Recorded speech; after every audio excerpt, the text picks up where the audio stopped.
I'm here in the French Alps and I'm outside a settlement known as Teens, which is an absolutely stunning place within the French Alps. Now, you might be able to see it, if I spin around you'll be able to see it better, that I'm standing in front of a glacier, and this particular glacier is known as the Motte Glacier, and it's a relatively small glacier. It's only about 2.5 kilometres long.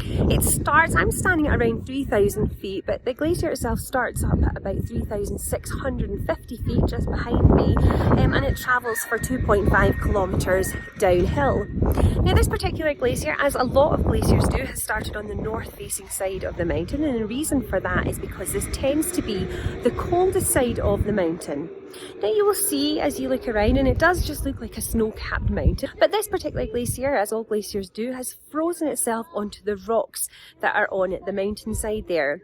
Now, as the glacier moves downhill, and it will do that mainly during winter, it'll do that due to gravity. And as it does that, all of the rocks that the glacier has attached itself onto will be torn away from the mountainside and becomes embedded within the glacier.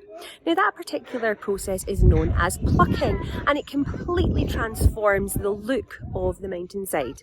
Now, all of the rocks that have been torn away through plucking become embedded within the base of the glacier, and they continue to scrape along the surface of the mountainside, smoothing it down and deepening it too. And that particular process is known as abrasion.